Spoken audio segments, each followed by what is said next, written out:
धम्म पदम पाप वग्गो नवमो पाप वर्गो नवमः। मनुष्य कल्याणकारी कार्य करने के लिए शीघ्रता करे और पाप से चित्त को निवारण करे। यदि मनुष्य पुण्यकारी कार्य को धीमी गति से करेगा तो उसका मन पाप में लग जाएगा। यदि मनुष्य पाप करता है तो उसे बार बार न करे, उस पाप में स्वच्छंदता पूर्वक रत न होवे, क्योंकि पाप का संचय दुखकारी होता है। यदि मनुष्य पुण्य करता है तो उसे बार बार करे, उस पुण्य में स्वच्छंदता पूर्वक रत होवे, क्योंकि पुण्य का संचय सुखकारी होता है।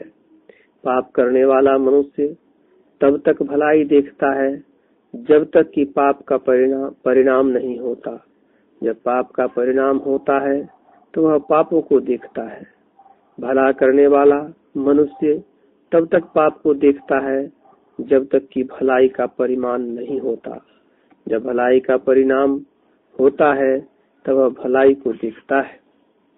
मनुष्य पाप की अवहेलना न करे और वह मेरे पास नहीं आवेगा। पानी की बूंद बूंद गिरने से जल का घड़ा भी भर जाता है।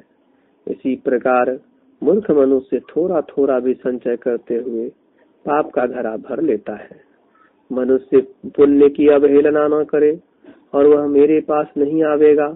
पानी की बूंद बूंद गिरने से जल का घड़ा भी भर जाता है। इसी प्रकार धैर्यशाली मनुष्य थोड़ा थोड़ा भी संचय करते हुए पुण्य का घड़ा भर लेता है। इस प्रकार बड़ी संपत्ति वाला व्यापारी थोड़े साथियों के होने के कारण भययुक्त मार्ग को त्याग देता है। इसी प्रकार जीने की इच्छा रखने वाला व्यक्ति पापों को विष के समान परित्याग कर देता है।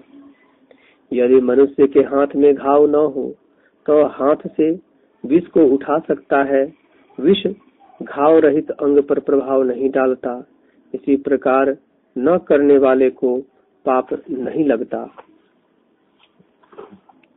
जो मूर्ख मनुष्य दोष रहित शुद्ध और निर्मल पुरुष को दोष लगाता है, पाप उस मूर्ख का उसी प्रकार पीछा करता है जिस प्रकार सूक्ष्म धूलि वायु के विपरीत फेंकी जाने पर पीछा करती है। कुछ लोग गर्भ में उत्पन्न होते हैं। पाप कर्म करने वाले लोग नरक में गिरते हैं। पुण्य कर्म करने वाले लोग स्वर्ग को जाते हैं और चित्त के मलों से रहित लोग निर्वाण को प्राप्त होते हैं।